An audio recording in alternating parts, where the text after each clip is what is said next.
Welcome to Silent Secrets. I'm your host for tonight's mystery. Today's tale begins with a quiet moment, a simple knock, a forgotten letter, and a truth that was never meant to be discovered. Chapter 1. The invitation to Crowthorne Grange. It was on a wet Sunday afternoon in December that I found Hercule Poirot seated with peculiar satisfaction before a tray of perfectly aligned biscuits. The sitting room in Whitehaven Mansions had been warmed to Poirot's exacting preference. The coal fire burned evenly. The curtains fell in symmetrical folds, and even the newspaper upon the side table had been folded to a neat rectangle, as though any untidiness in print might offend his sense of order. "You look unusually content," I remarked. Poirot's eyes, green, watchful, faintly mocking, lifted from the biscuit he had been contemplating as if it were a clue. Content, number occupied. There is a difference. Contentment is for those who have no imagination. Then what occupies you? He did not answer at once, but reached to adjust, by a fraction of an inch, the sugar bowl. Only then did he speak. "I have been thinking about the small choices people make when they believe no one is watching. It is in such choices that the truth hides." At that moment the bell rang, and George, with his usual solemn propriety, admitted a visitor. She entered with the quiet authority of a woman, accustomed to obedience.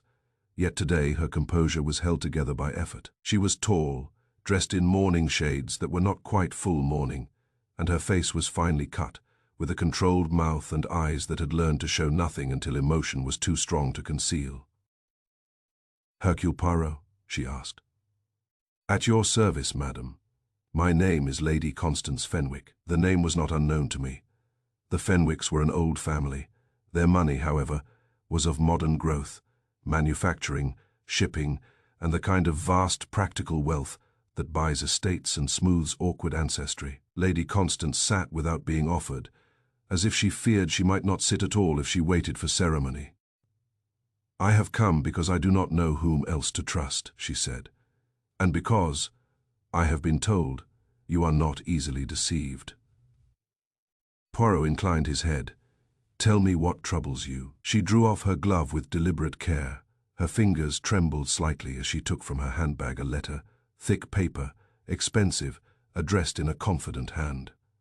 "This came to me yesterday," she said. Poirot accepted it, but did not open it immediately. He studied the envelope. Its seal, the angle of the writing, the pressure of the pen. Only then did he slide a finger beneath the flap. I leaned forward, curiosity overcoming discretion. Poirot read silently for a few moments. His expression did not change, yet something in the set of his shoulders tightened. He handed the letter to me. It was short, almost brutally so. "Constance, if anything happens to me, do not accept the obvious. You will be urged to do so. There is a matter in the house that has been hidden too long, and someone is determined it should remain hidden. Trust Poirot. F." It was signed with the initials of Sir Alistair Fenwick, Lady Constance's brother. I looked up. "Sir Alistair fears for his life." Lady Constance's controlled mouth tightened. "He has feared it before, in quieter ways, but he has never written such a thing. And now he insists that I come to Crowthorne Grange for Christmas." Poirot's fingers steepled. "You have not yet told me what has happened." She hesitated, and I saw that her composure was indeed a thin surface stretched over strain. "My brother is dead," she said. The words fell into the room like a weight. The fire crackled. Somewhere in the building a door closed. Poirot's eyes rested on her with unwavering attention. "How?" he asked gently. He was seated at his desk, his brandy untouched. "Dr. Caldwell, our family doctor, pronounced it a sudden failure of the heart. And you do not believe it?"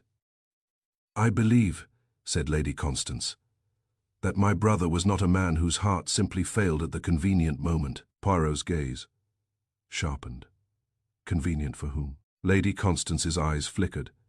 Toward the window, toward the safe familiarity of London rain, as though she could not bear to look directly at what she was about to say. "For the people who live under his roof," she answered, "or depend upon him, or fear him." Poirot nodded slowly. "Tell me about this roof." Crowthorne Grange is in Hertfordshire. A large house, not ancient, but dignified enough. There is my brother's wife, Evelyn. There is his stepson, Julian March, Evelyn's son by her first marriage. There is Miss Hart, my brother's secretary. There is also my brother's business partner, Marcus Vane, who is staying for the season, and the usual staff, Mrs. Weller, the housekeeper, a maid named Elsie Pike, and a few others. Poirot's eyes narrowed at the mention of the secretary. And your brother's temperament? Was he loved? Lady Constance gave a small, mirthless laugh. Alistair was respected, feared, sometimes admired. Love did not come easily to him, either given or received, but he was not cruel for sport. He simply believed in discipline, in control. Control, Poirot murmured, as though tasting the word. And perhaps Summoney wished to take it from him. Lady Constance leaned forward suddenly, her restraint breaking. They will tell you it was natural. They have already begun. Eveline wept in the appropriate places. Dr. Caldwell spoke in his soothing voice. Marcus Vane has been calm, practical, attentive. They will bury my brother quickly and settle the estate even more quickly. And that letter. She touched the paper as if it burned. That letter will be called melodrama. A dying man's fancy. Poirot's voice was quiet. Did your brother have enemies? In business, of course. But at home, there are wounds that do not show. My brother married Eveline 4 years ago. She is younger than he was. Beautiful, clever. He trusted her. Perhaps more than he trusted anyone. Julian, her son, is charming, idle and resentful. He and my brother were never at ease. And Miss Hart. Lady Constance's eyes hardened. Miss Hart has been with him 7 years. Efficient, invisible, she knows everything about his affairs. Poirot rose, slowly, deliberately. Like a man setting an internal mechanism in motion, he went to the mantel, adjusted a small porcelain figurine so that it faced exactly forward, and turned back. Madam, he said, I will come to Crowthorne Grange. I will look at the study. I will speak with those under the roof, and I will decide whether your brother's death was indeed natural, or whether it was arranged to look so. Lady Constance released a breath I had not known she was holding. There is one more thing, she said. The door was locked from the inside. The key was in my brother's pocket. The windows were latched. There was no sign of struggle. Poirot's eyes gleamed faintly. Ah, he said, the neat little puzzle, the closed room. But, madam, people lock doors for many reasons. Sometimes to keep others out, sometimes to keep the truth in. Lady Constance rose. Her composure returned, though the strain remained. Will you come at once? Poirot looked at me. Hastings will come also, he said, as though it were already decided. And so, before the afternoon faded into early winter darkness, the matter of Sir Alistair Fenwick, his warning letter, his sudden death, and the locked study at Crowthorne Grange had entered our lives with that peculiar inevitability that seems afterward to have been waiting for us all along. Chapter 2. The house that held its breath. We arrived at Crowthorne Grange under a sky the colour of old pewter. The house rose from a sweep of winter lawn, its windows staring outward with the blankness of a place that had not yet decided whether it was hospitable or hostile. There were Christmas wreaths at the entrance, but they appeared more like formalities than celebrations, green circles pinned to dark wood, as if the season itself had been admitted only on condition it would behave. Inside, the air smelled of Polish, coal smoke, and something sharper beneath, the faint, metallic tang that I have always associated with disturbed nerves. Mrs. Weller, the housekeeper, met us in the hall. She was a large woman with a face of practiced respectability and eyes that darted too quickly toward corners and doorways. Lady Constance is expecting you, Mr. Poirot. This way, if you please. As we followed her through the corridor, I observed details that Poirot would surely note. A vase of lilies whose petals had begun to brown at the edges, a small ornament on a table that had been moved and then replaced not quite correctly, a faint scuff on the polished floor that suggested hurried feet. The house, though orderly, carried the tension of recent disruption, like a room hastily tidied after an argument. Lady Constance awaited us in the drawing room. She looked paler than in London, as though the house itself drained color from her. She greeted Poirot with gratitude, and me with polite recognition. "You have seen him?" Poirot asked quietly. She nodded. "This morning. Before they took him away," I insisted.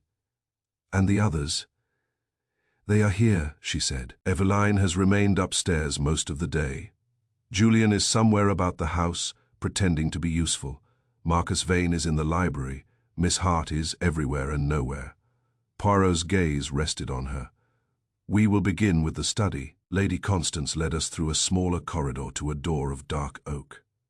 It stood closed, now, not sealed by any official authority, but somehow heavier than an ordinary door. "This is it," she said. Poirot did not enter immediately. He examined the lock, the handle, the threshold. He bent, awkwardly, for his dignity, toward the floor, and I saw his eyes fix on the scuff I had noticed, and on a second scuff beside it, faint but distinct. Then he stepped inside.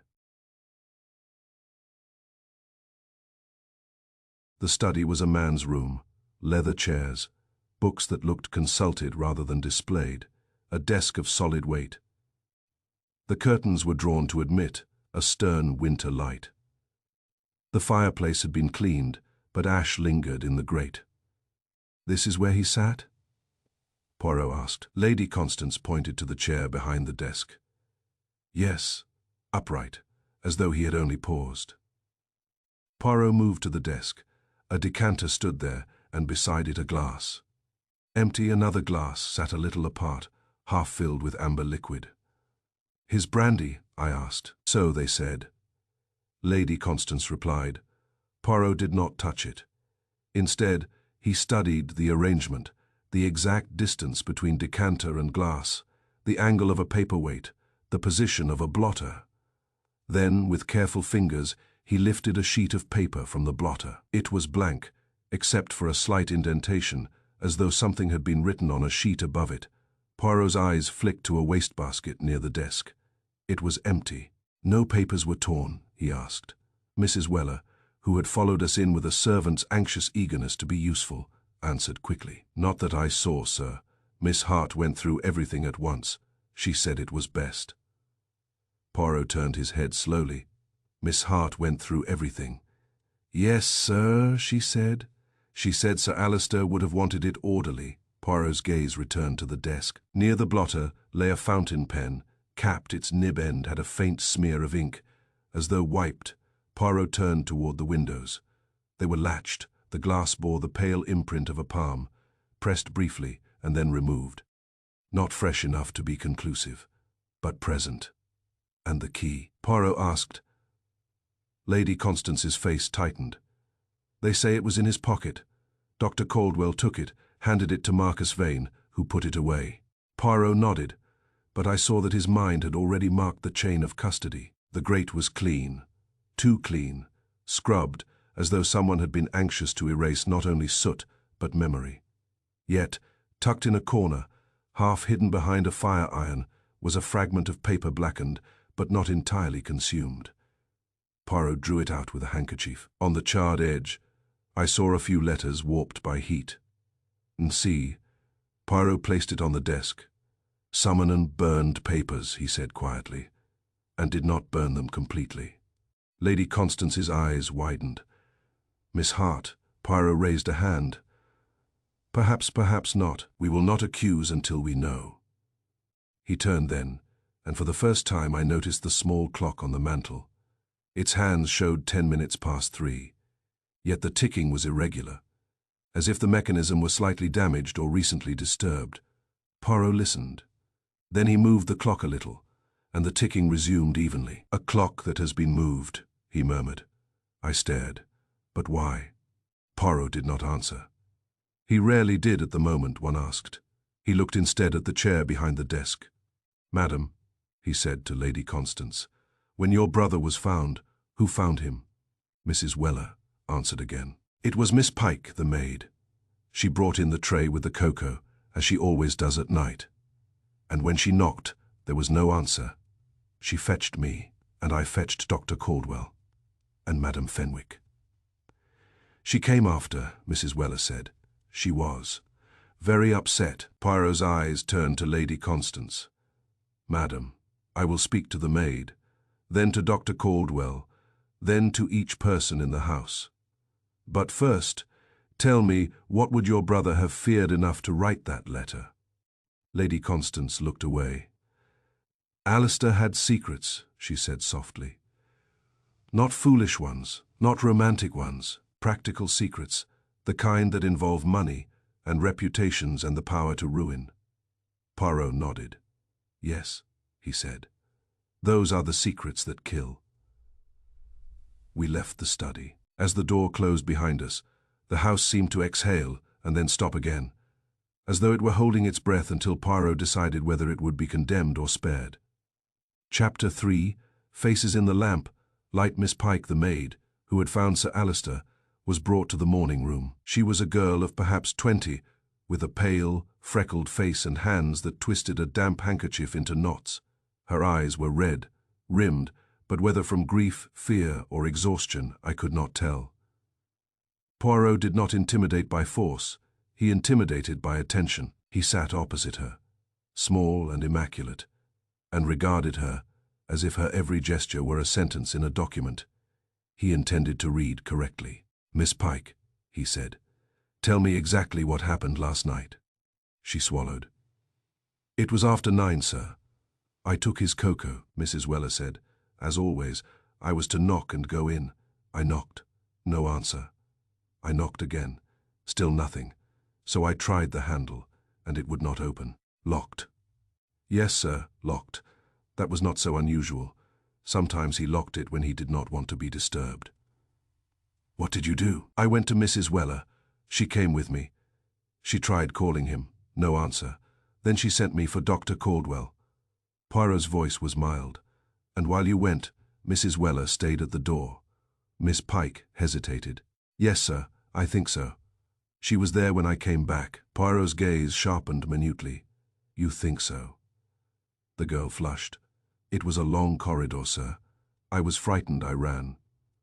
Poirot nodded, as if he understood the difference between certainty and assumption. When you returned with Dr. Caldwell?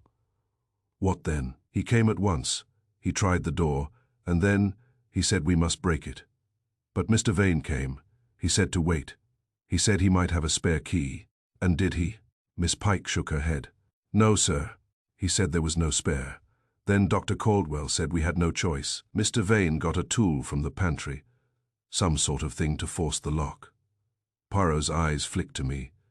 You hear, Hastings, a tool from the pantry? He turned back, and the door opened. Yes, sir. It gave way, we went in, and he was there. Her voice cracked. Poirot let a silence form, long enough that her own mind filled it, and in filling it might betray something.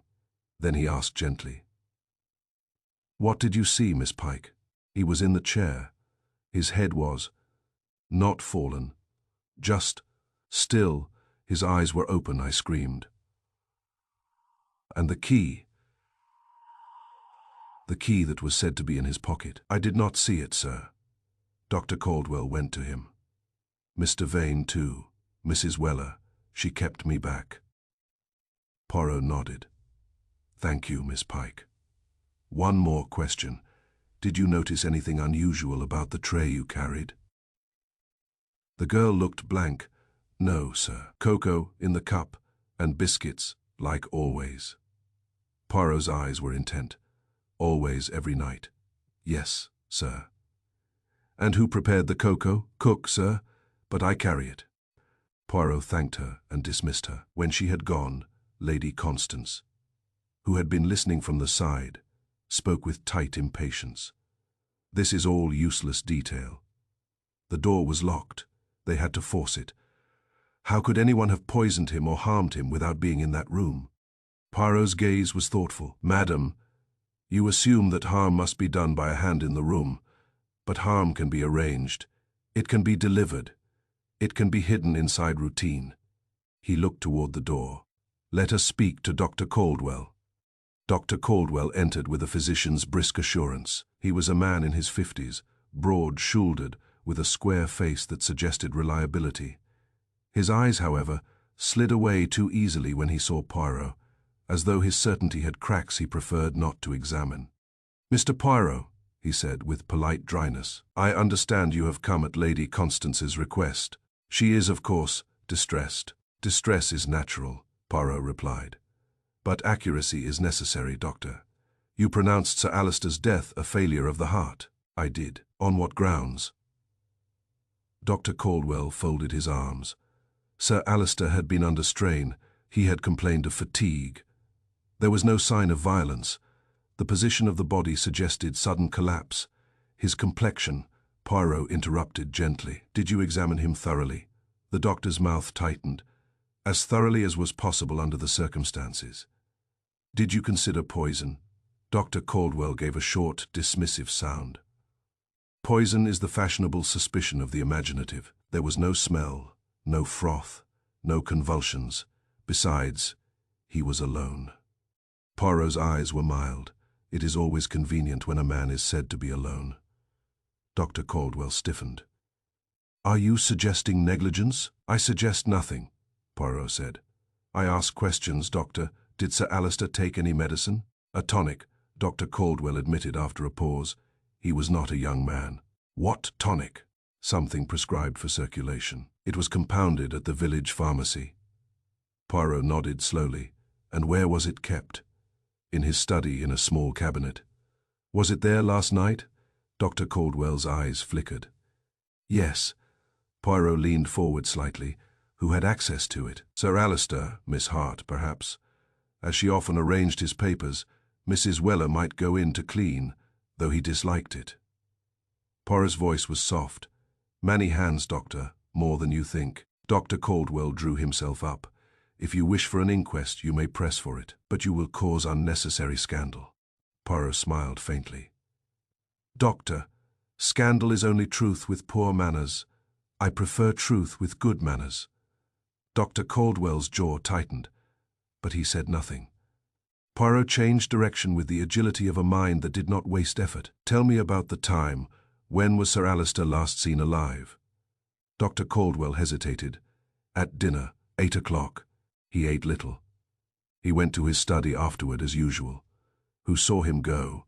"His wife, Mr. Vane, Julian, Miss Hart." Poirot nodded. "And afterward?" "Mrs. Fenwick said she went to her room with a headache. Mr. Vane went to the library. Julian went out to smoke. Miss Hart remained in the corridor. I believe she said she had letters to arrange." Poirot's eyes narrowed minutely. "Corridors," he murmured. "Always the corridors." He rose. "Thank you, Doctor." Dr. Caldwell left, clearly displeased. Lady Constance leaned toward Poirot. "You think it was poison?" Poirot did not answer directly. He walked to the window, looking out at the winter lawn where bare trees stood like witnesses who refused to speak. "I think," he said slowly, "that someone in this house depends upon routine, cocoa at 9, a locked door, a doctor who prefers certainty, a secretary who prefers order, a clock that has been moved, a fragment of paper burned, but not fully. All these things are not separate. They touch each other." His eyes turned back to us. "Now," he said, "we will meet the people who touch them." And so the inhabitants of Crowthorne Grange began, one by one, to pass before Poirot's quiet scrutiny. Eveline Fenwick with her graceful sorrow, Julian March with his charming indifference, Marcus Vane with his steady practicality, Miss Tamsin Hart with her efficient silence. Each face would bring a different shadow into the case. Each would, in time, reveal a small choice made when they believed no one was watching. Chapter 4. The Widow in Pearls. The sun in velvet. If there is a particular cruelty in death, it is the way it turns a house into a stage. Everyone becomes an actor, whether willing or not, and grief, real or feigned, takes its position beneath the lamps. Poirot asked that the household assemble, not as a tribunal, but as a simple convenience. "One at a time," he said, "so that each may have my full attention." The phrase sounded courteous. It was, in truth, a warning. Eveline Fenwick came first. She entered the morning room with the controlled softness of a woman who had been taught From youth, that composure is a form of power. She was striking, tall, fair, her dark hair arranged with care that might have been done by trembling fingers and then corrected by pride. At her throat was a single string of pearls. They were too perfect for mourning, and yet somehow exactly right for her. "Mr. Poirot," she said quietly. "Constance told me you were here." Poirot bowed. "Madam, I am sorry for your loss." Her eyelids lowered a fraction. "Thank you. It has been sudden." Poirot did not rush in. He asked small questions first. How long she had been married to Sir Alistair, how she had known him, whether the household routines were fixed. She answered with a careful economy that revealed nothing beyond what she intended. Then Poirot said gently, "Tell me about last night." Eveline's hands folded in her lap tightened. "We dined at 8. Alistair ate little. He was preoccupied. He spoke of business matters with Mr. Vane. Julian was restless, as Julian often is. Miss Hart brought in the post after dinner. Alistair read his letters and then said he wished to work. You saw him go to the study." "Yes, and you, madam. What did you do?" "I went upstairs. I had a headache. I lay down." Poirot's eyes were mild, his voice as smooth as ever. "Who can confirm that you went upstairs?" Eveline's mouth stiffened. "My maid, perhaps. She brought me a glass of water, but I did not summon her. She came of her own accord." Poirot nodded, as if that were interesting, though I did not see why. He leaned forward slightly. "Your husband locked his study door?" "Yes, he often did." "And did he always take the key with him afterward?" Eveline's eyes flickered. "I suppose so." Poirot's gaze moved, very slightly, to the pearls at her throat. "Those are beautiful," he said. She blinked. "They were a gift." "From your husband?" "Yes." Poirot smiled. He had taste. Her lips parted as though she might speak, then closed again. In the small pause, Poirot's eyes traveled, not to her face, but to her wrist where the sleeve of her dress had shifted. There was a faint bruise there, not the deep violet of violence, but the pale discoloration of fingers that had gripped too tightly. Perhaps in anger, perhaps in urgency. Poirot did not point at it. He merely asked, "Madam, were you and your husband on good terms?" Eveline's composure held, barely. "We were married," she said. Poirot accepted that, which was not an answer at all. He asked instead, "Did he seem afraid?" "Afraid? Why should he be afraid in his own house?" Poirot's gaze rested on her steadily. "Because someone wrote a letter, because someone burned papers in the fireplace and scrubbed the grate, because someone moved a clock." Eveline's breath caught. "I do not know anything about clocks," she said quickly, "or papers. Alistair was always burning drafts. He was particular." "Particular," Poirot murmured. "Yes." He stood, polite again. "Thank you, madam. One last thing, the cocoa tray. Was it brought every night?" Eveline frowned. "Yes, it was his habit." "A habit," Poirot repeated, and let her go. Julian March arrived next in a cloud of charm. He was in his late 20s, handsome in a slightly careless way, dressed in velvet and fine wool, as if he had stepped out of a fashionable lounge, rather than a house of death. His eyes were bright, and his smile came too easily. "Mr. Poirot," he said, extending a hand, "my Aunt Constance is determined to turn this into a melodrama." Lady Constance's face hardened, but Poirot merely nodded. "Mons, Mr. March," he corrected himself smoothly. "You are the stepson of Sir Alistair." "I suppose I was," Julian said lightly. "It sounds cold when you put it like that." Poirot's voice was quiet. "Death is cold. Tell me, did you love him?" Julian's smile faltered. "Love. He was not the sort of man one loved. One tolerated him. One waited him out." Poirot's eyes sharpened. "Waited him out," Julian shrugged. "He controlled everything. Money, the house, my mother's movements, my future, though he pretended it was for my benefit. He thought discipline cured all faults." Poirot's gaze was steady. "And you? What did you do last night after dinner?" "I went out. I smoke. It helps my nerves." "Where did you smoke?" On the terrace. Then I walked. The air clears the head. Alone? Julian hesitated. I saw someone, Miss Pike perhaps carrying something. Or maybe that was later. Everything was muddled. Poirot's tone remained mild. You say you walked for how long? Julian's fingers tapped his knee. Half an hour, an hour. I don't time myself like a clerk. Poirot smiled faintly. No, you do not. He leaned forward. Did you go near the study door? Julian's eyes flashed with irritation. Why would I? He didn't want anyone near him. Sometimes people go where they are not wanted, Poirot said softly. Julian laughed, but it was too loud, and it died too quickly. You think I did it. Of course, everyone does. The idle stepson, very convenient. Convenient is a word I am hearing often. Julian's gaze slid toward Lady Constance. My aunt disliked me before all this. She likes me less now. Do you dislike her? Poirot asked. Julian smiled again, and this time it was cruel. She thinks she is the family conscience. She is the family control. Freak, if you ask me. Poirot's eyes held him. And your mother? Julian's cruelty softened into something else, protective perhaps, or possessive. My mother has suffered, he said, and there was genuine emotion in his voice. She married him for security. She got a prison. Poirot nodded as if he had expected that answer. When Julian had gone, Marcus Vane entered with the calmness of a man who prides himself on being the adult in any room. He was in his 40s, well built, with iron-grey hair and a practical face. He wore grief like a dark coat, proper, but not overwhelming. His handshake was firm. His gaze was direct. Mr. Poirot, he said, I must tell you frankly, your presence here will cause trouble. Poirot's expression was courteous. Trouble is often the smoke that shows where the fire is. Marcus's mouth tightened. Sir Alistair was my partner.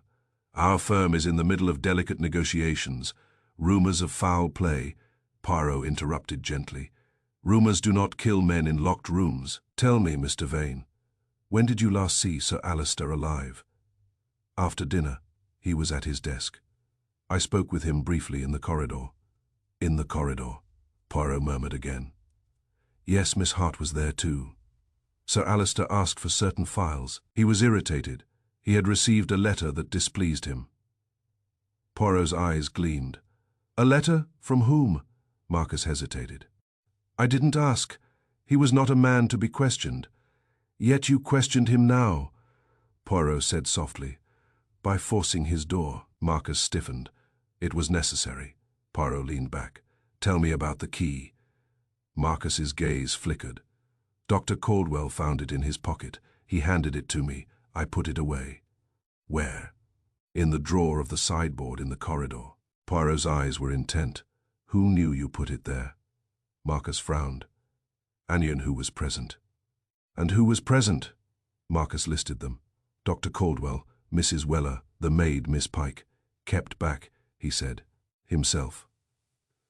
Poirot nodded. And the tool you fetched to force the lock, you said it was from the pantry. Marcus's jaw tightened. A flat blade. We keep such things old house. Stiff doors. Poirot's voice remained gentle, and there was no spare key. Marcus shook his head. Not that I knew. Sir Alistair liked control. He would not trust spare keys. Poirot smiled faintly. Men who like control often create the very weakness that destroys them. Marcus's gaze hardened. I won't have you imply. Poirot raised a hand. I imply nothing. I observe.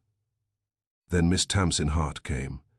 If Eveline was grief in pearls, and Julian was resentment in velvet, Miss Hart was efficiency in black ink. She was neither young nor old. Her age was the kind that could be guessed wrong. Her hair was plain, her dress severe, her manner unobtrusive. Yet the moment she entered, the room felt as though someone had placed a lid upon it. She had the air of a woman who knows where every document in a house belongs and where every secret can be filed. Mr. Poirot, she said, and her tone was correct, almost colourless. Sir Alistair spoke of you once. He said you were thorough. Poirot's eyes were sharp. He spoke of me before he died. Yes. And what did he say? Miss Hart did not blink. He said that if you were ever involved in his affairs, nothing would remain hidden. Poirot smiled, but there was little warmth in it. A wise observation. Tell me, Miss Hart, did Sir Alistair dictate any letters last night? He dictated it after dinner. To whom? She paused a fraction, and that fraction was as revealing as a shout. To Lady Constance, she said. Lady Constance's head lifted sharply. He dictated a letter to me. Yes, Lady Constance, I typed it. He signed it. He said it was to be sent at once. Poirot's voice was soft, and was it sent? Miss Hart met his gaze. Number's silence fell like a curtain. Poirot did not raise his voice. Why not? Because, Miss Hart said carefully. Sir Alistair changed his mind. He asked for it back. He said he would write to Lady Constance himself in his own hand. Poirot's eyes narrowed. And the typed letter, he tore it up.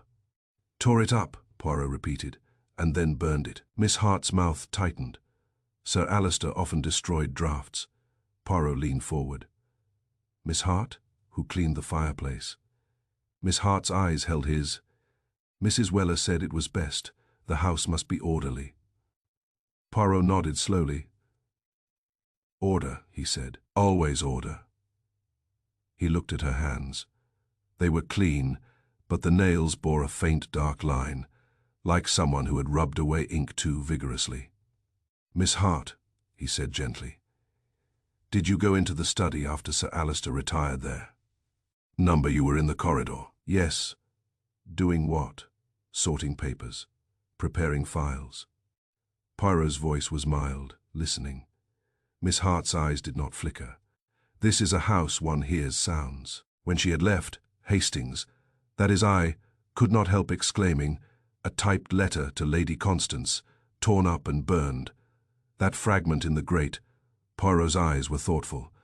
Yes, and why, my friend, does a man dictate one letter, tear it, then write another in his own hand? Why does he warn of danger?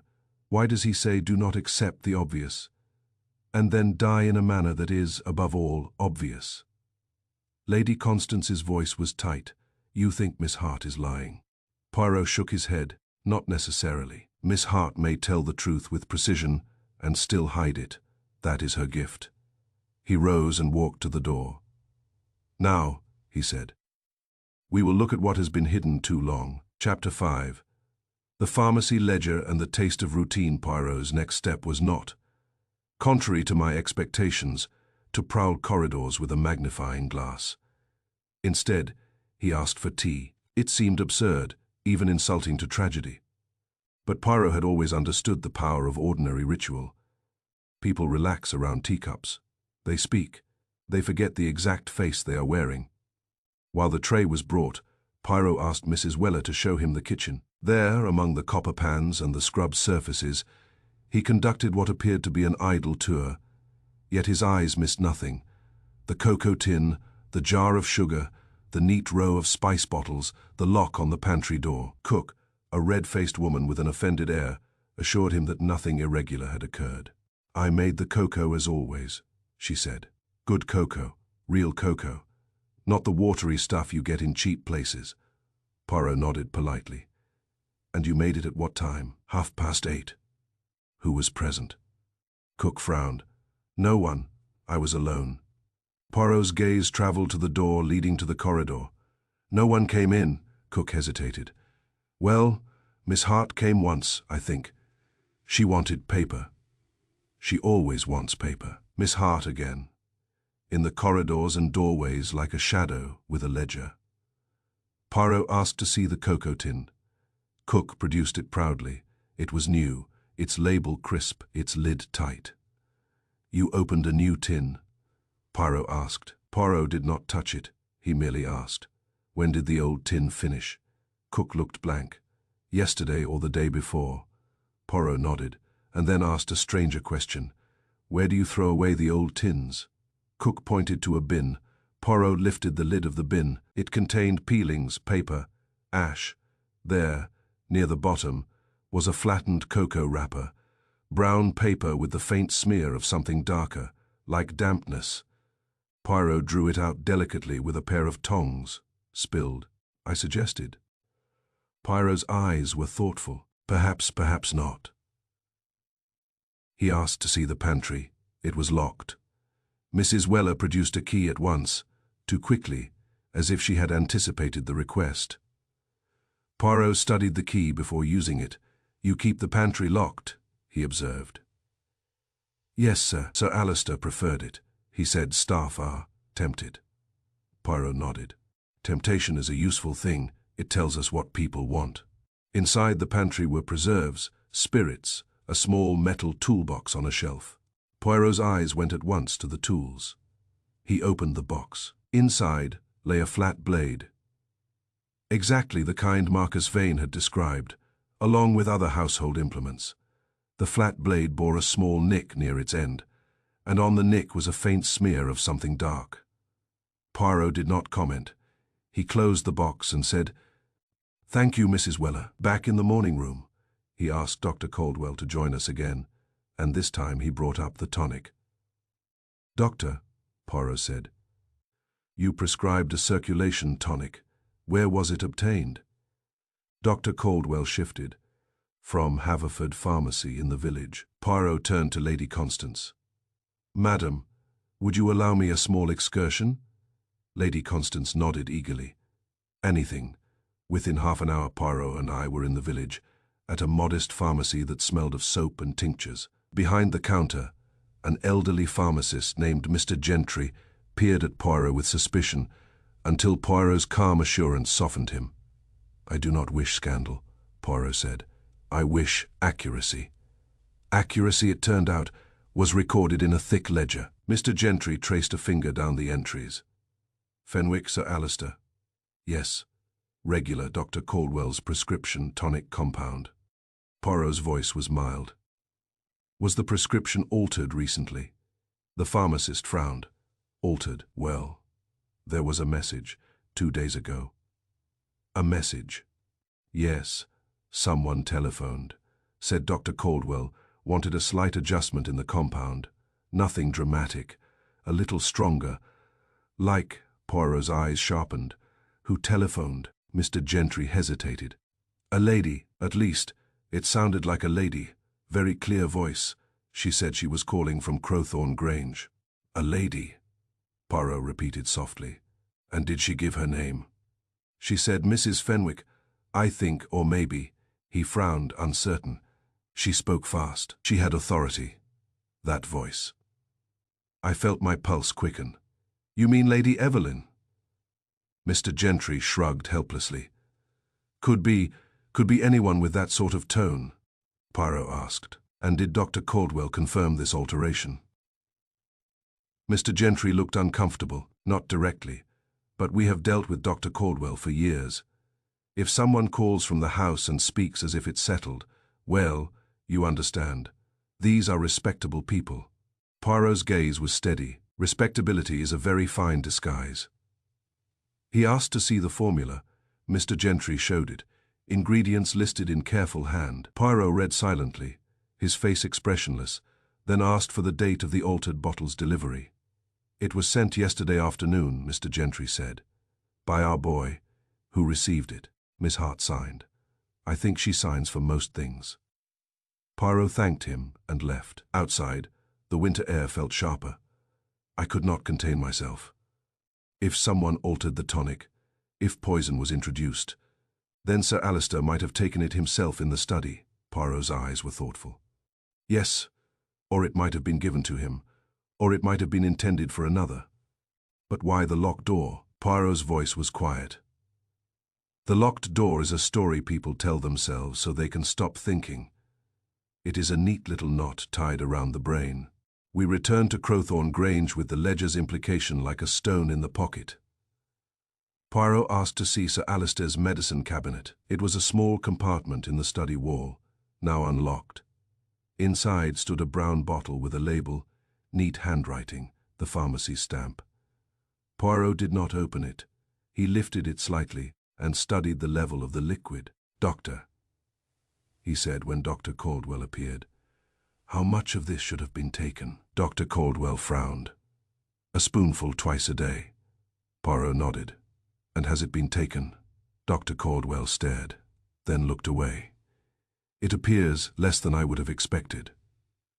Poirot smiled faintly. So Sir Alistair was not diligent with his own medicine. Interesting. Lady Constance's voice cut in sharply. Or someone removed some. Poirot inclined his head. Also interesting. Then as evening drew in, Poirot asked for something that startled everyone. I wish, he said, that tonight the household follows its routine. Exactly. Dinner at 8, cocoa at 9, the same servants, the same movements. Marcus Vane protested. That is grotesque. Poirot's eyes were calm. It is necessary. Eveline's face paled. Julian laughed too loudly. Miss Hart said, as you wish. And I saw for the first time a flicker, just a flicker, in Miss Hart's controlled expression, like a page turning too quickly. Chapter 6. The second cocoa and the first crack in composure dinner that evening was a strange affair. An imitation of normality performed by people who could not forget the dead man's chair at the head of the table. Eveline presided with stiff grace. Julian drank too much wine and spoke too brightly. Marcus Vane maintained his practical calm, asking polite questions about business, as though the correct placement of a merger could also place grief where it belonged. Miss Hart remained almost silent, observing, absorbing. Poirot, for his part, ate with precision and watched everything. The way Mrs. Weller's eyes moved when the pantry door clicked shut, the way Cook's hands trembled as she served, the way Evelyn's bracelet slid over that faint bruise as she lifted her glass, the way Julian's foot tapped beneath the table when Marcus mentioned the will. Ah, the will, it had not been spoken of openly until Marcus used the word like a blade. Evelyn's face tightened. This is not the time. Marcus's voice was smooth. The time will come whether we like it or not. Julian's smile sharpened. Always so reassuring, Marcus. You and your timing. Poirot said nothing. He merely noted how. At the mention of the will, Miss Hart's eyes lowered at once to her plate, as though she were hiding a reflex. After dinner, Poirot excused himself and drifted, not aimlessly, but with the air of a man following a scent, toward the corridor outside the study. I followed. Uneasy. The door to the study had been repaired roughly. The lock was damaged. A new bolt had been fitted temporarily. Poirot ran his fingers along the doorframe. New wood, he murmured. New edges. It hides old marks. What are you looking for? I asked. Not what? Poirot corrected gently.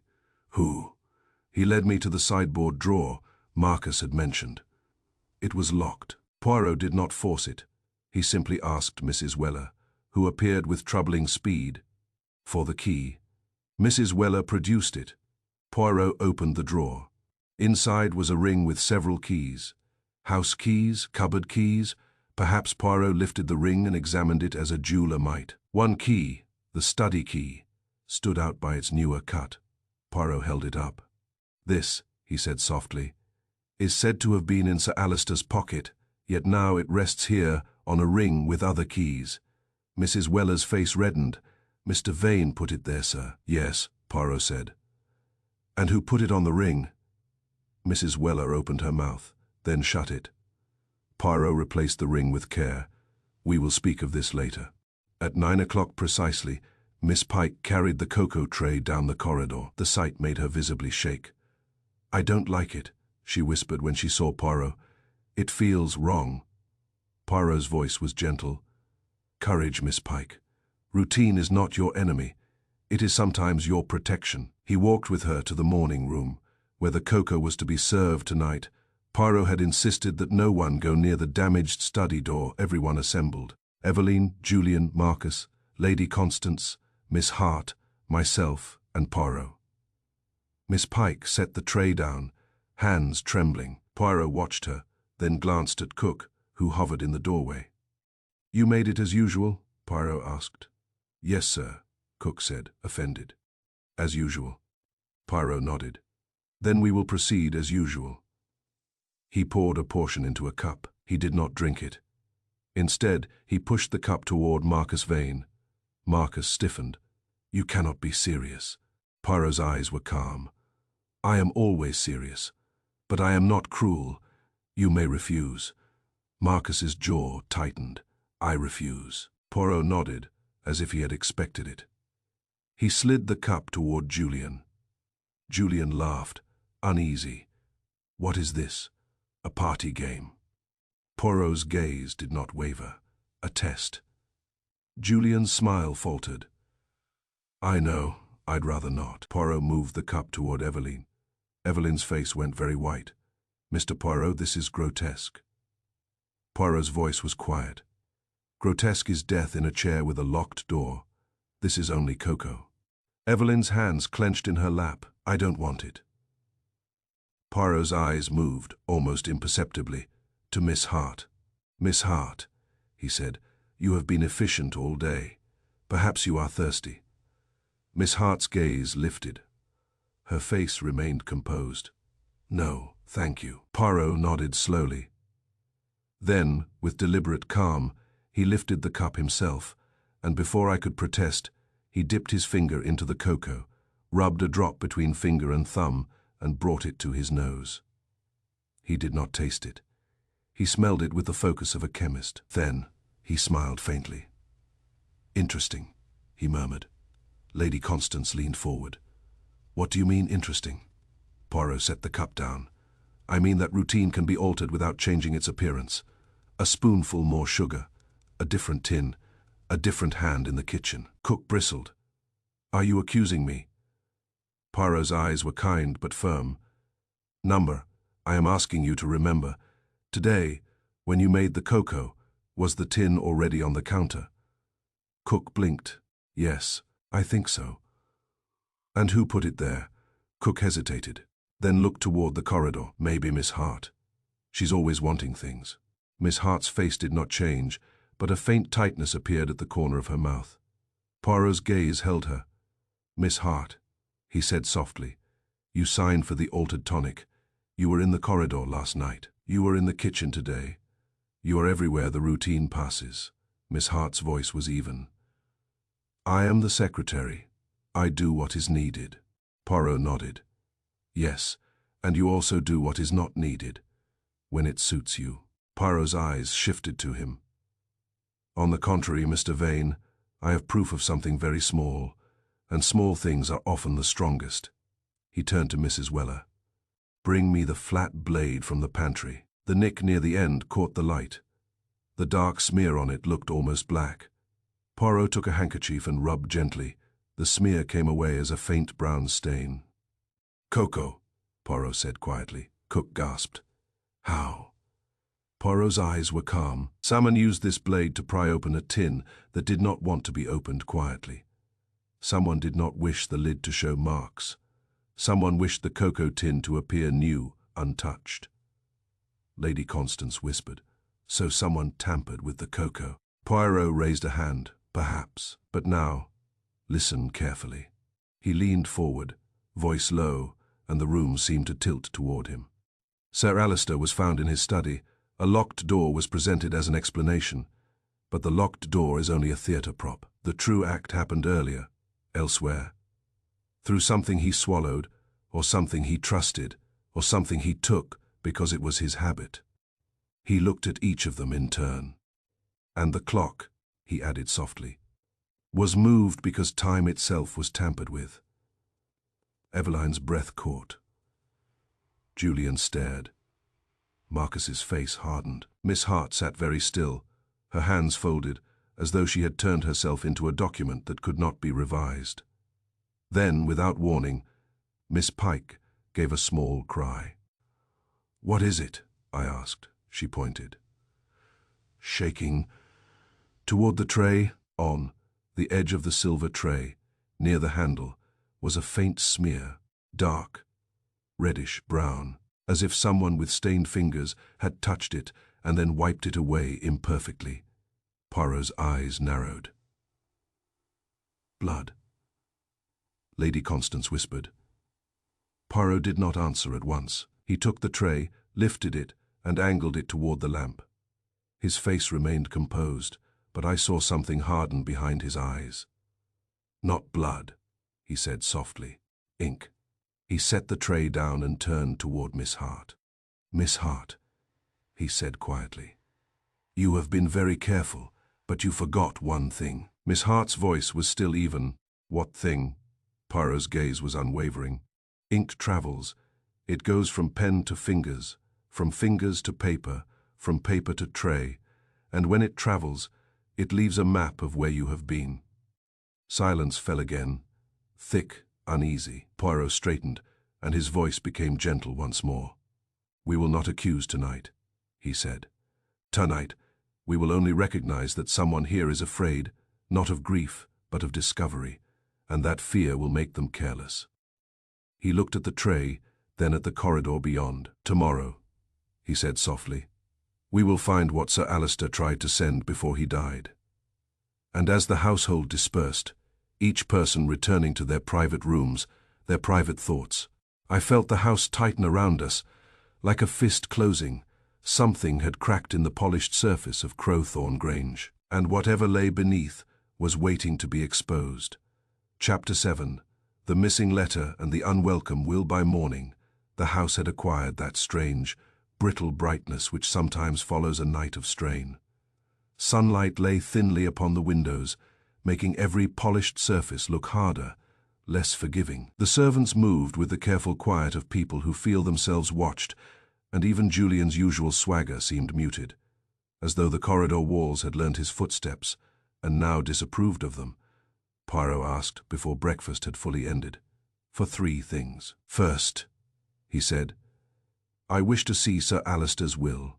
Second, I wish to see the files Mr. Vane spoke of, these delicate negotiations. And third, I wish to speak to the solicitor who keeps the family papers." Marcus Vane's practical calm thinned. "This is becoming an intrusion into private affairs." Poirot's eyes rested on him like steady weights. "Private affairs are often the motive force behind public tragedies, Mr. Vane." Lady Constance, who had slept little and looked as if she had been carved from determination, said sharply, "Alistair asked me to trust Poirot. I shall." Eveline's pearls were absent today. She wore plain black, but the plainness did not make her simpler, only more guarded. Julian, lounging by the fireplace, gave a short laugh. "The will, of course. That's what everyone cares about." Poirot did not look at him. "Not everyone," he said quietly. Miss Hart appeared with a folder already in her hands, as if she had been waiting behind a door for the cue. She set it on the table with precise care. "Sir Alistair's will is kept by Mr. Swithin," she said. "He is expected at noon. As for business files, Mr. Vane has them in the library safe." Poirot's gaze flicked to her. "You anticipated my questions." "I try to anticipate needs," she replied evenly. "Very efficient," Poirot said. "Sometimes efficiency is only another name for control." A faint tightening appeared at the corners of her mouth. It vanished at once. Poirot rose and, with that air of mild inevitability which made even his most inconvenient request seem merely reasonable, led us to the library. Marcus opened the safe with a combination he entered without hesitation. I noticed Poirot noticing the ease of it. Inside were folders marked with neat labels. Poirot did not take them all. He selected 2 at random, as if picking cards from a deck. He sat and read. And as he read, his eyes did what they always did. They did not merely take in words. They weighed them, measured them against the human heart. After a few minutes, he said, still reading, "Mr. Vane, this negotiation is with a firm called Haverford and Lynes." Marcus nodded. "Yes. And it concerns a new shipping contract." "Yes." Poirot's finger traced a line. "And here is mention of liabilities disclosed upon audit." Marcus's face hardened. "Standard language." Poirot looked up. Standard language is often a polite costume for a very ugly fact. Lady Constance leaned forward. Alistair was worried about the audit. Marcus's jaw tightened. Sir Alistair worried about everything. Poirot closed the folder softly, as though he were closing a coffin lid with respect. "Perhaps," he said. He worried about the right thing for once. He turned to Miss Hart. Miss Hart, you said Sir Alistair dictated a letter to Lady Constance, then tore it up. Yes. And then he wrote to her himself in his own hand. Yes. Poirot's voice remained gentle. Where did he write it? In the study, and you saw him write it. Poirot nodded, as if he had expected that answer. Then you cannot swear it was written in the study. Miss Hart's gaze met his. Sir Alistair kept his writing materials there. Poirot smiled faintly. Writing materials travel, Miss Hart, like ink. She did not respond. Poirot asked for the blotter paper from the study. The sheet with the indentation I had seen. Mrs. Weller fussed, but produced it. Poirot took it to a side table, laid it flat, and asked for a soft pencil. Now, Hastings, he said quietly, you will see something which is simple and yet often forgotten. People leave traces without knowing. He held the pencil on its side and began shading the paper lightly. Slowly, as the graphite caught the raised indentations, faint lines appeared, curving, angled, the ghost of writing pressed into the sheet. Lady Constance gasped. That's... Poirot shaded a little more. Words emerged, broken but legible. Marcus, Audit, Haverford, and then, lower down, Constance, do not. Obvious. Poirot stopped. For a moment no one spoke.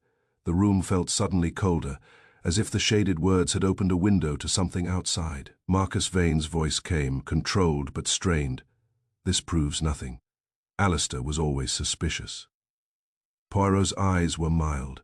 It proves he wrote those words with pressure enough to mark the paper beneath. It proves his mind was occupied by your audit and your negotiation. And it proves he wished to warn Lady Constance not to accept the obvious. Lady Constance's hand trembled as she touched the sheet. So, the matter in the house was busyness. Poirot did not answer at once. He looked toward Eveline, who stood very still, and Julian, who had stopped lounging and now watched with narrowed eyes. Then he said softly, Not only business, madam. A man may fear ruin, but he writes of hidden too long when the secret is not merely numbers. At noon Mr. Swithin arrived, an elderly solicitor with a careful manner, and the kind of polite gravity that suggests he has been present at many tragedies, and has learned to speak of them as paperwork. He greeted Lady Constance with quiet respect, Eveline with reserved sympathy, Julian with a mild professional smile, and Marcus with the polite coolness men reserve for rivals. Poirot introduced himself. Mr. Swithin blinked, then inclined his head. I have heard of you, Mr. Poirot. Poirot's smile was courteous. Then we will not waste time. Sir Alistair's will, if you please. Mr. Swithin produced a sealed copy. The will was made 3 years ago, he said, after Sir Alistair's marriage. It leaves the bulk of the estate to Mrs. Fenwick, with certain provisions for Mr. Julian March, and an annuity for Lady Constance. Julian's mouth tightened. An annuity, how generous. Lady Constance's eyes flashed, but she held her tongue. Poirot's voice was mild. And has Sir Alistair spoken recently of changing it? Mr. Swithin hesitated. He asked for an appointment 2 days ago. He said there were matters he wished to reconsider. Eveline's face drained of colour. He didn't tell me. Julian's voice went sharp. Of course he didn't. Marcus leaned forward. Did he sign anything new? No, Mr. Swithin said. We arranged to meet after Christmas. Sir Alistair said he wished to think. Poirot nodded slowly, as though fitting another piece into place. He wished to think, he repeated, and then he died. Mr. Swithin cleared his throat. There is also, he said carefully, a separate document, Sir Alistair's instructions regarding the firm. In the event of his death, Mr. Vane becomes acting head until matters are settled. Marcus's calm returned like a shield, sliding back into place. Yes, that is sensible. Poirot looked at him. Sensible for whom? Marcus's eyes hardened. For the company. Poirot's tone stayed gentle. Companies do not feel, Mr. Vane. People do.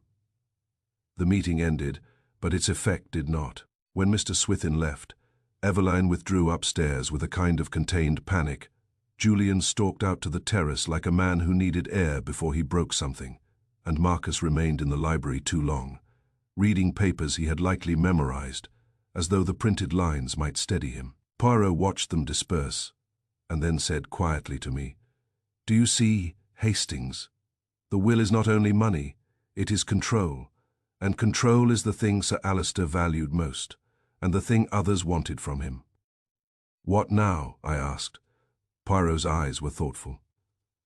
"Now we find the typed letter Miss Hart says was torn up. It was not the one burned in the grate, that fragment. N.C. It could be from the typed letter, but the typed letter leaves no indentation, so why was there pressure on the blotter?" He looked down at the shaded sheet again. "Someone wrote those words after the typing.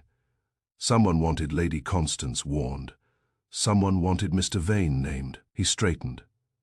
"And someone," he added softly, "does not wish that paper to exist." As if summoned by the thought, Mrs. Weller hurried in, face pale.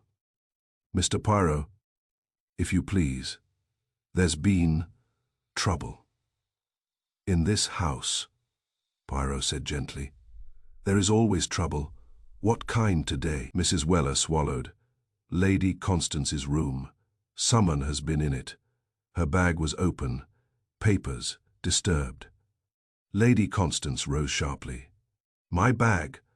Poirot's eyes narrowed, not with surprise, but with satisfaction, as though the case had just spoken aloud. "Ah," he said softly. "So the letter matters more than mourning." And he walked briskly now toward the stairs. Chapter 8. A staircase shadow and a secret. Too close to the skin. Lady Constance's room was orderly in the way a woman makes it orderly when she knows she is about to lose control. The bed was made. The curtains were half drawn. Her handbag sat on a chair, open, its contents disturbed with the hurried clumsiness of someone searching for a particular item. Poirot did not touch the bag immediately. He stood in the doorway and looked, not at the chair, but at the carpet near the threshold. There, in the pale pattern, was a faint smear, darker than the surrounding fibers. Like dampness, Poirot bent, touched it lightly with a fingertip, and smelled it. "Ink," he murmured. My stomach tightened. Again, Poirot nodded. "Ink travels, Hastings, and it is traveling up and down the stairs." Lady Constance's voice shook with anger. "Someone went through my things. They were looking for Alistair's letter." Poirot turned toward Mrs. Weller, who has been near this room. Mrs. Weller wrung her hands. "Only staff, sir, dusting, bringing tea," Poirot interrupted gently. "Staff do not rummage in handbags unless they are desperate or instructed. Who brought tea?" "Miss Pike," Mrs. Weller said quickly. Poirot's eyes were calm. "Then we will speak to Miss Pike, and we will speak to Miss Hart. And we will not forget that Mr. Vane knows the contents of many drawers in this house." Lady Constance made a frustrated gesture. "But the letter is still here," she said, pulling it from her dressing-table drawer. "He didn't find it." Poirot's gaze sharpened. "You moved it." Lady Constance flushed. Yes, after last night, I thought." Poirot nodded, not unkindly. "You did well. Fear sometimes makes wise choices." He took the letter, not to read, it had already been read, but to examine it again. He studied the paper, the ink, the pressure of the pen. Then he held it up to the light. "There," he said quietly. "What?" I asked. Poirot pointed. The paper showed a faint watermark, an elegant crest. "This is not the ordinary writing paper of Crowthorne Grange," he said. "It is from Sir Alistair's private supply. He would not write this in haste on any scrap. He chose paper, he chose words." Lady Constance's eyes tightened. "So he knew." "Yes," Poirot said softly. "He knew enough to be careful." He returned the letter to her. "Keep it on your person," he instructed. "Not in a drawer, not in a bag, on your person." She nodded. Grim. Poirot requested that the household gather again, this time not in the morning room, but at the foot of the staircase, where anyone moving between floors must pass. It was a small psychological choice. He placed them where they could not easily flee without being seen. Eveline came down last. Her face was pale and tight, her hands clasped as though she were holding herself together by force. Julian followed, his charm stripped away, leaving only raw irritation and something like fear beneath it. Marcus arrived with controlled impatience. Miss Hart stood slightly apart. As always, present, unobtrusive, watchful, Poirot looked at them. "Summonen searched Lady Constance's room," he said. "They were looking for the letter. That means the letter contains danger for someone here. It also means that person is no longer confident." Marcus said sharply, "This is outrageous. You have no right." Poirot lifted a hand. "Mr. Vane, I do not need rights. I need minds, and yours is very active today." He turned to Miss Hart. "Miss Hart, you handle correspondence. You handle papers. Ink has been found on the cocoa tray and now on the carpet outside Lady Constance's room. Your hands were marked with ink yesterday." Miss Hart's face remained composed. "I work with ink. That is hardly a crime." Poirot nodded. "Number. But it is a trail." Julian snorted. "So she did it. Convenient." Poirot's eyes flicked to Julian. "You like the convenient answer too, Mr. March. You like it because it makes life simple." Julian's voice went hard. "Life has never been simple in this house." Poirot's tone softened. "No," he agreed. "It has not." He looked at Eveline. "Madam, your wrist bears marks. Someone gripped you, perhaps in anger, perhaps to stop you from doing something." Eveline's breath caught. "How dare you?" Poirot's voice stayed gentle. "I do not dare, I observe. You are afraid, not only of scandal, but of something closer." Eveline's eyes flashed toward Julian, and in that flash I saw the truth of her fear. It was not fear for herself alone. It was maternal. Poirot turned slightly so that his next words fell into the space between mother and son. "Julian," he said quietly, "your stepfather intended to change his will." Julian's jaw clenched. "So, I've heard." Poirot nodded. "And you were angry." Julian's laughter was harsh. "Angry I was. Yes, I was angry. He wanted to control everything, even after death." Poirot's eyes held him. "Did you threaten him?" Julian hesitated. Then he said with sudden violence, "I told him he'd regret it." Eveline made a small sound, half protest, half plea. Poirot's voice remained calm.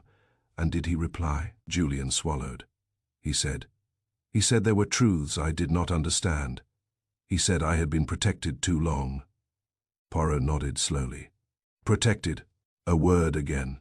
He stepped closer, lowering his voice. "Julian, who was your father?" The question hit the air like a slap. Eveline went very still. Julian's face changed, shock first, then anger, then a kind of wounded confusion. "My father was Edward March," he said harshly, "my mother's first husband." Poirot's gaze remained steady. "And he died when you were very young." "Yes." Poirot's voice was soft. "How did he die?" Julian blinked. "An accident. A fall from a horse." Poirot nodded. "An accident. Convenient again." Marcus Vane's face had tightened. He opened his mouth, but Poirot lifted a hand. "Mr. Vane," Poirot said quietly, "you are thinking of interrupting. Do not. It will not help you." Marcus's eyes flashed. "I have no idea what you are suggesting." Poirot looked at Eveline. "Madam, Sir Alistair married you and accepted your son. He paid debts. He gave security, but he also demanded control. And recently he discovered something he could not tolerate." Eveline's lips parted, but no words came. Poirot's voice grew firmer, though still low. He discovered that Julian is not Edward March's son. A silence fell so heavy it seemed to press on the staircase banister. Eveline's face crumpled, not into melodramatic tears, but into the expression of a woman cornered by truth. Julian stared at her, as if seeing her for the first time. Marcus Vane said sharply, "This is insanity." Poirot turned his head slightly. "Is it?" He addressed Eveline. "Sir Alistair wrote to Lady Constance because he intended to expose what had been hidden too long. Not only the audit, not only the money, the family secret, and that secret points like an arrow at motive. Julian's voice was hoarse. "Mother?" Eveline's hands trembled. "Julian, listen," Poirot spoke gently, almost kindly. "Madam, I do not accuse you of murder. I accuse you of carrying a secret heavy enough to bend a household. Tell me, who is Julian's father?" Eveline's eyes flickered again toward Marcus. Julian followed her gaze. His face went white, with something that was not grief but betrayal. Marcus took a step forward. "Stop this." Poirot did not move. "Mr. Vane," he said softly, "you have been very fond of stopping things, stopping audits, stopping letters, stopping truth." Marcus's calm cracked. "Just slightly. You have no proof." Poirot's eyes gleamed. "Not yet." At that moment there was a sound from above. Quick footsteps, then the soft slam of a door. Poirot's head lifted. "Summon and runs." Mrs. Weller gasped. That was, Poirot was already moving. For a man so neat, he could move with startling speed when his mind had decided. He took the stairs two at a time, I following, heart hammering. At the top landing, a door stood half open. The small room used as a writing room, where Miss Hart sometimes worked. Inside, papers lay scattered. A drawer was pulled out, and on the desk, a small pile of torn strips, typed paper, shredded hastily, not burned. Poirot stopped, breathing evenly, and looked down at the strips as if at a confession left out in plain sight. He gathered them with precise care and began fitting them together. A sentence emerged, broken but unmistakable. "I have discovered Marcus Vane funds and also the matter of Julian's birth. If anything happens to me, trust Poirot." Poirot's eyes lifted slowly. Behind him, on the landing, Miss Hart stood. Her face was as controlled as ever, except for her eyes, which had the brightness of panic. "You found it," she said quietly. Poirot's voice was calm. "Yes, and you, Miss Hart, did not burn it this time. You tore it and hid it. Why?" Miss Hart's hands clenched. "Because Sir Alistair was dead," she said, and for the first time emotion cut through her flat tone, and everyone was already choosing their stories. Poirot's gaze was steady. "And you?" "I chose his," she said fiercely. "He wanted Lady Constance warned. He wanted Mr. Vane stopped." Poirot nodded slowly. "So you are not protecting yourself. You are protecting his intention." Miss Hart's breath shook. "They will blame me," she whispered. "They already are. Ink on trays, papers, corridors. But I did not kill him." Poirot's eyes softened slightly. "No," he said, "you did not kill him." Then his expression hardened again, as if the next step required steel. "But you know who did," he added. Miss Hart's face went rigid. Below, in the hall, voices rose. Marcus's sharp, Eveline's broken, Julian's furious. Poirot looked toward the staircase. "We are close now," he said to me softly. "Very close.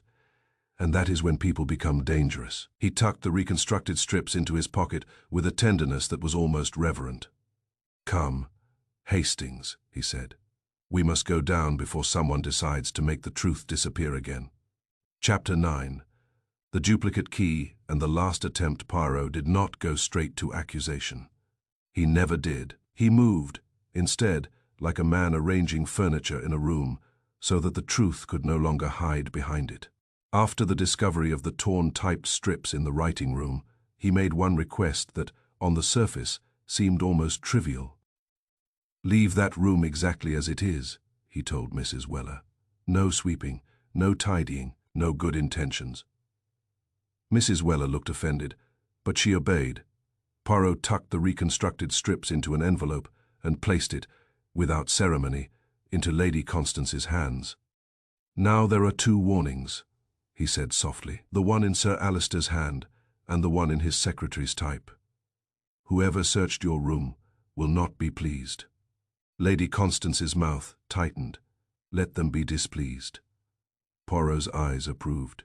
"Good. Displeased people make mistakes." He turned to me. Hastings, you will remain with Lady Constance. Do not let her be alone in a corridor. I am not an invalid. Lady Constance snapped, then caught herself. But yes, I understand. Poirot nodded once, and left the hall with the quiet briskness that meant his mind had moved from suspicion into certainty. I confess I felt a tightness in my chest as he went. Houses like Crowthorne Grange do not merely contain people. They contain the pressure of their desires. And pressure, when it reaches a certain point, finds an outlet. Upstairs doors opened and closed. In the library, I heard the crisp sound of paper. Marcus Vane turning pages as if he might slice the air with them. Somewhere beyond, Julian's footsteps went back and forth with restless fury. Eveline's room remained closed. Lady Constance held the envelope as though it were both weapon and shield. "What is he doing?" she asked me. "He is setting the net," I said. She gave a short laugh. "I hope it's a strong net." Within the hour Poirot returned, and with him he brought a man I had not expected to see in that grand house. Mr. Gentry, the village pharmacist, smelling faintly of soap and winter air, his hat clutched anxiously in his hands. Marcus Vane came out of the library at once, eyes narrowing. "What is this?" Poirot's tone was courteous. "A small matter of accuracy, Mr. Vane. Mr. Gentry has been kind enough to answer questions in person." Eveline, called down by Mrs. Weller, paused on the stairs when she saw the pharmacist. Her face drained of colour. Poirot watched her, not cruelly, but with that steady attention that gave people no escape except honesty. "Mr. Gentry," Poirot said, "you received a telephone call from Crowthorne Grange requesting an alteration in Sir Alistair's tonic." "Yes," Mr. Gentry said nervously, "a slight strengthening." "And you believed it was authorized by Dr. Caldwell?" "Yes, the voice said so." Poirot inclined his head. "Now, Mr. Gentry, I will ask you to listen, not to the words, but to the voice, the quality, the rhythm." He turned to Eveline. "Madam, please say, this is Mrs. Fenwick calling from Crowthorne Grange. The doctor requests a slight adjustment." Eveline stared at him as if he had struck her. Her mouth opened. No sound came. Then, with visible effort, she spoke the sentence in a low, tense voice. Mr. Gentry's eyes widened. Yes, that is very like it." Eveline's hand flew to her throat. "I did not." Poirot raised a hand, gentle but firm. "Wait, madam. Do not rush to defend yourself. We are still in the stage of facts." He turned to Miss Hart. "Miss Hart, say the same sentence." Miss Hart did so evenly. Mr. Gentry frowned. "Number not that." Poirot turned to Lady Constance. "Madam." Lady Constance spoke with clipped precision. Mr. Gentry shook his head. Poirot's eyes moved to Marcus Vane. Marcus's expression had gone very still. "This is absurd," he said. "You cannot." Poirot interrupted quietly. "Mr. Vane, say the sentence." Marcus's jaw tightened. "I will not play these games." Poirot's eyes did not waver. "It is not a game. It is a comparison." Marcus drew a breath, as though measuring whether refusal would look worse than compliance. He spoke the sentence, his voice deeper than Eveline's, but controlled. Mr. Gentry blinked rapidly, confused. "No. That's no. It was a lady." Poirot nodded, as if that were the answer he expected. "Yes, it sounded like a lady." He turned back to Eveline. "Madam, did you call the pharmacy?" Eveline swayed slightly. Julian, who had come into the hall, took one step forward, then stopped, as if unsure whether to protect or accuse. Eveline's eyes darted, once, toward Marcus. Poirot saw it. So did Julian. Eveline's voice broke. "I did," she whispered. "I called. Marcus told me. He said Alistair was under strain, that Dr. Caldwell would approve, that it was only a small strengthening." Marcus's voice snapped like a whip. "That is a lie." Poirot's tone remained mild. "Is it, Dr. Caldwell? Did you request an alteration?" Dr. Caldwell, drawn reluctantly into the hall, looked angry and embarrassed. "Number I did not." Poirot nodded. Then the call was unauthorized. Eveline made it, persuaded by someone who wished a trail to point at her. Eveline's face crumpled. "I didn't know," she whispered. "I didn't know what was in it." Poirot's eyes softened for a moment. "No," he said quietly, "you did not." Marcus Vane's composure was cracking, not dramatically, but like ice under controlled pressure. Poirot turned away from the pharmacist and addressed Marcus with almost gentle curiosity. "Mr. Vane, you are practical. You like control. You did not rely on chance. So you did not rely on Sir Alistair faithfully, taking a tonic he often neglected."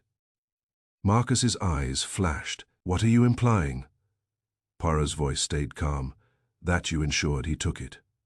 He held up a small object in his gloved hand, a spoon, Sir Alistair's own, from the medicine cabinet, its bowl faintly stained. Mrs. Weller made a small sound. "Where did you?" Poirot did not answer her. "This spoon," he said, "was wiped carefully, but not perfectly. Dr. Caldwell will confirm that Sir Alistair took his tonic with a spoon." "Yes." Dr. Caldwell nodded, grudging. Poirot continued, "You met Sir Alistair after dinner. In the corridor, you say he received a letter that displeased him. You offered, perhaps to calm him, to discuss business in private. You brought him a dose yourself, because you were the sensible partner, the concerned friend." Marcus's face was rigid. "You have no proof of that." Poirot's eyes were steady. "We will have it. The tonic bottle will be sent for analysis. But I do not need the laboratory to understand the human mind. You wanted him dead, and you wanted the death to resemble nature. A strengthened circulation tonic in excess can stop a heart without drama. A doctor who prefers certainty will call it heart failure. A locked door will seal the story." Lady Constance's voice was sharp. "The locked door, how?" Poirot turned slightly, and now his gaze became almost tender, as if he were speaking to a child who had misunderstood a magic trick. "The locked door is the easiest part," he said. "People assume it was locked from the inside because the key was in Sir Alistair's pocket. But the key being in his pocket proves nothing except that it was placed there, or that it never left." Julian spoke hoarsely. "Are you saying the door was locked from the outside?" "Yes," Poirot said simply. Marcus gave a short, contemptuous laugh. "And with what key? There was no spare." Poirot's eyes gleamed. "There was no spare that you admitted, but there was a duplicate." He turned to Mrs. Weller, "Who in the village repairs locks?" Mrs. Weller blinked. "Mr. Pell, sir, the locksmith." Poirot nodded. "I visited Mr. Pell this morning." A flicker of alarm moved across Marcus's face. Quick, involuntary, Poirot took from his pocket a folded receipt and held it up. "2 weeks ago," he said, "Mr. Pell made a duplicate key for the study lock. He did it from an impression in wax. The customer did not give his own name. He paid in cash. But Mr. Pell remembered something. The man wore an expensive overcoat and smelled of tobacco with a particular sharp scent, like the kind in certain imported cigarettes." Julian's eyes narrowed. Marcus's voice cut in. "This is ridiculous. Any man smokes." Poirot nodded. "Yes, but not every man controls the safe, forces the door, holds the key after the body is found, and benefits from acting control of the firm." He stepped closer. "You locked the study from outside after Sir Alistair collapsed. You left his own key in his pocket, so that later, when the door was forced, Dr. Caldwell would find it there, and you ensured the key passed into your hands." Marcus's face went hard. "You are inventing a story." Poirot's voice softened, almost pitying. "Number you invented the story. I am only correcting it." A sharp sound came from above. Glass breaking, Mrs. Weller cried out. "Upstairs!" Poirot's head snapped toward the staircase. "Lady Constance, stay with Hastings." He moved with startling speed again, taking the stairs. "I stayed where I was because Lady Constance was white with anger and fear, and because Poirot's instruction had been precise." Voices rose upstairs, Eveline's thin cry, Julian's furious shout, the sound of a door thrown open. Poirot returned within minutes, and when he came down he was carrying something wrapped in a handkerchief, a small tin, the cocoa tin from the kitchen. He set it on the hall table. "Mr. Vane," he said quietly, "you are not content with one death. When my questions began to tighten, you prepared another trap." Marcus's eyes flickered. "I don't know what you mean." Poirot's voice was calm. This tin was opened with a blade to avoid obvious marks. Something was added, perhaps not for Sir Alistair, because his cocoa never reached him, but for the rest of us, for me, for Lady Constance, for anyone who might drink. Lady Constance's face tightened. "So that was why no one wanted to drink last night." Poirot nodded. "Fear has sharp instincts." Julian's voice was raw. "What happened upstairs?" Eveline, trembling, spoke. "I went to the kitchen. I saw Marcus at the pantry. He had the tin. He grabbed my wrist. He said I must not ruin everything. Then he threw the tin, and it hit the wall. That's the glass." The bruise on her wrist made sudden, brutal sense. Poirot looked at Marcus. "You see, Mr. Vane, you are efficient, but you are impatient under pressure, and impatience is careless." Marcus's face had gone a greyish white. For the first time his calm looked like something brittle about to shatter. Poirot's voice remained steady, almost gentle. "Now you will do what you should have done yesterday. You will sit, you will listen, and you will allow me to explain, in full, to everyone here." He turned to Lady Constance. "Madam, please ask Mrs. Weller to have everyone gather in the drawing room at once, all of them. No wandering in corridors, no private conversations. The truth does not like being alone." Lady Constance nodded, her chin lifted. "As we moved toward the drawing room, I felt the house tightening again, not in confusion now, but in anticipation. The stage was set. The actors were assembled, and Poirot, small, immaculate, inexorable, was about to pull the curtain back. Chapter 10. Poirot's order, and the heart of the matter, the drawing room at Crowthorne Grange had been arranged for grief. Heavy curtains, dark flowers, chairs pulled close as if comfort could be achieved by proximity. But when everyone gathered, Eveline pale and shaking, Julian rigid with fury, Marcus sitting stiffly with his hands clenched, Miss Hart quiet, as a shadow, Dr. Caldwell uncomfortable, Mrs. Weller hovering in nervous attendance, Lady Constance upright with a terrible steadiness, the room ceased to be a place of comfort. It became a courtroom. Poirot stood by the mantelpiece. Behind him the fire burned with neat, steady flames. It seemed almost symbolic, controlled, contained, refusing to leap into chaos. Mies Poirot caught himself at once and corrected smoothly. "Ladies and gentlemen, we will speak plainly. Sir Alistair Fenwick is dead. Someone here caused that death, and someone here attempted afterward to shape the story so that no one would look too closely." Marcus's mouth tightened. "You have no right." Poirot raised a hand. "Mr. Vane, you have had control of this house's story for 2 days. It is my turn." He looked around the room. "Lady Constance came to me with a letter. In that letter Sir Alistair warned, do not accept the obvious." What was the obvious? A sudden heart failure in a locked room. He let the words settle, then continued. The locked room was the most successful part of the deception, because it required almost no effort. People did the work themselves. They said, the door was locked, therefore no one could enter. The key was in his pocket, therefore he must have locked it from inside. Poirot's eyes swept the faces. But those conclusions depend on an assumption that the door was locked from inside. That assumption is false. The door was locked from the outside with a duplicate key. Marcus's eyes flashed. "Prove it." Poirot nodded, gladly. "A duplicate key was made by Mr. Pell, the locksmith, 2 weeks ago. It was made from a wax impression. Sir Alistair's key passed often through certain hands, hands that later also held it after the body was found." He turned slightly. "Mr. Vane, you forced the door with a tool from the pantry. You then took possession of the key. You say you did this out of necessity. But necessity is a convenient cloak for opportunity." Julian's voice was harsh. "Why would he do it?"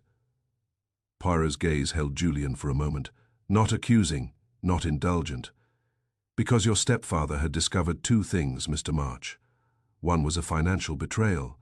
The other was a family secret. Evelyn made a small sound, like a sob swallowed. Poirot continued.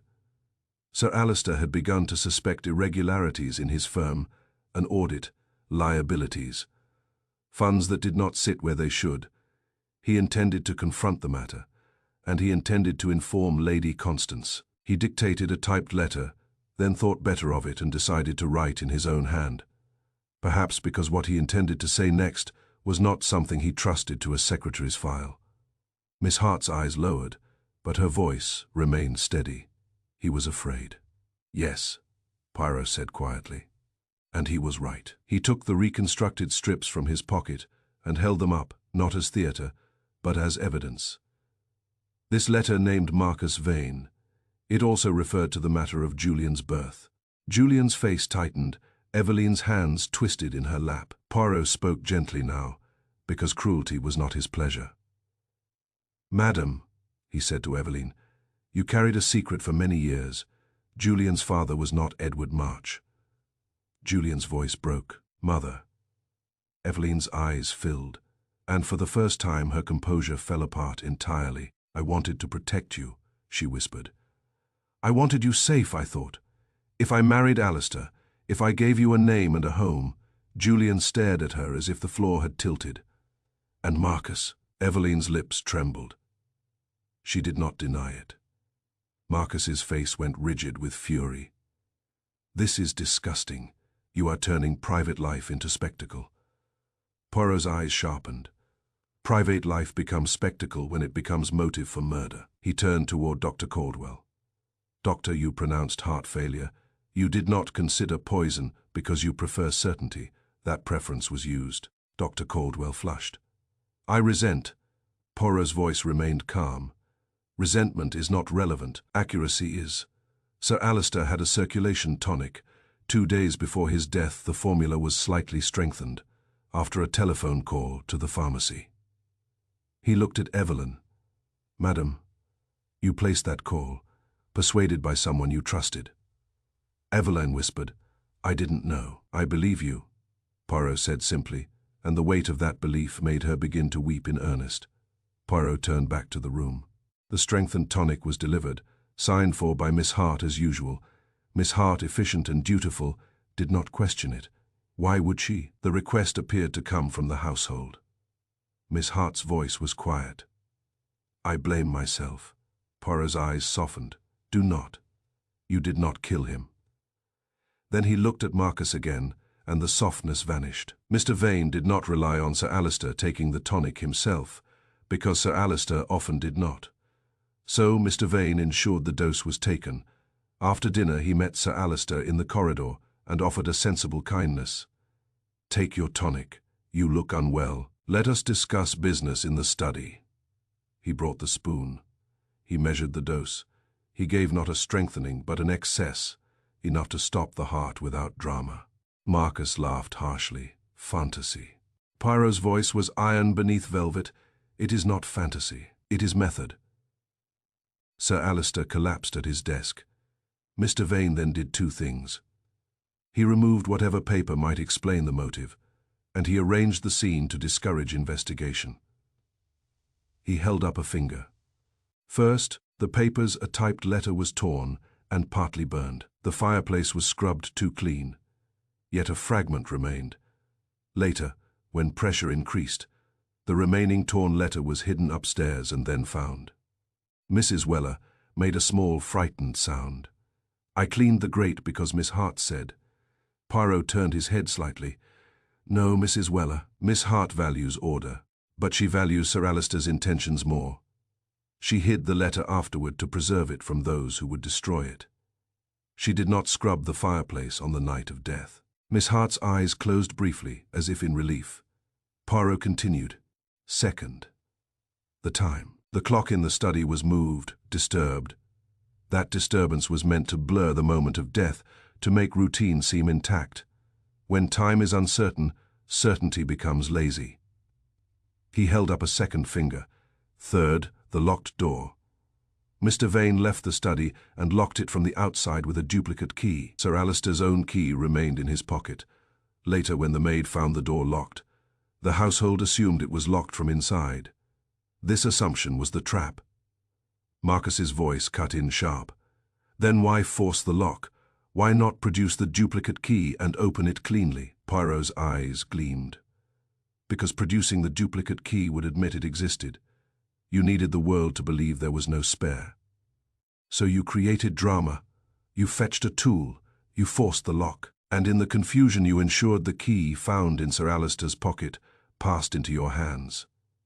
Lady Constance's voice was cold. So you could hide the truth. Poirot nodded. Yes. Julian sprang up, face twisted with rage and hurt. You killed him because he was going to expose you, and because he was going to expose that. Marcus stood too. And for a moment, I thought violence would erupt in the room. Eveline cried out, reaching for Julian, but he shook her off like a man who could not bear to be touched. Poirot's voice cut through the rising chaos. Sit down, he said quietly. It was not shouted. It did not need to be. Something in Poirot's tone, his absolute certainty, his moral authority, made Julian falter. Even Marcus hesitated. Poirot looked at Marcus. There is one more thing, Mr. Vane. When you realized I was close, you prepared a second measure. The cocoa tin was tampered with. The blade used to open it without obvious marks carried a smear of cocoa. And when Eveline surprised you at the pantry, you gripped her wrist hard enough to bruise. Eveline, weeping, nodded. Poirot's gaze remained fixed on Marcus. You were not trying to kill Sir Alistair with cocoa. His cocoa never reached him because the door was locked. You were trying to kill those who might pursue the truth, or to create confusion, perhaps even to frame Miss Hart with ink and routine. Marcus's face was grey. You cannot prove what was in the cocoa. Poirot nodded. We will, but even without it, the structure stands. He took a step forward, voice low now, almost intimate. You killed Sir Alistair because he had uncovered your financial theft, and because he threatened to reveal the secret of Julian's birth, an exposure that would ruin your influence over Eveline and end your hold on the household's narrative. You wished to keep control of the firm, and you wished to keep control of the people. Marcus's composure finally shattered. Control, he spat. He was the one who controlled everything. He bought her, bought the house, bought even the right to breathe without his permission. Eveline flinched as if struck. Poirot's eyes were hard. Perhaps Sir Alistair was not an easy man, but he did not deserve murder, and you did not murder him for justice. You murdered him for yourself. For a moment Marcus looked as if he might throw himself at Poirot. Then his gaze shifted toward the door toward escape. Poirot spoke, almost lazily, as though discussing weather. The local inspector is already on his way. I sent word when I visited Mr. Pell. Marcus froze. Julian's voice was raw, broken. Was I just a pawn to you? Marcus's eyes flickered to him, and for the first time something like genuine feeling broke through the hard surface, then curdled into bitterness. You were mine, he said, and the word landed like poison. Julian recoiled as if struck. Lady Constance rose. Get out, she said, voice shaking with controlled rage. Get out of this family. Poirot's voice softened at last, but only slightly. Madam, the law will remove him. The door opened then, and the inspector, boots damp with winter, entered with 2 constables behind him. Poirot spoke quietly to him. Names, facts, and a folded receipt changed hands like cards. Marcus did not fight. He only stood very still, as though the room had finally locked around him the way he had tried to lock truth away. As he was led out, Eveline sank into a chair, sobbing with exhaustion. Julian stood rigid, staring at the fire as if trying to burn a new identity out of the old one. Miss Hart, still and pale, said softly, Sir Alistair wanted Lady Constance warned. Poirot looked at her with something like respect. Yes, he said. He knew his enemies. He also knew his own weakness. He believed control could manage everything. It could not manage betrayal. Lady Constance approached Poirot, her face tight with grief that had finally found a place to stand. "You have given me the truth," she said. "It is a bitter gift."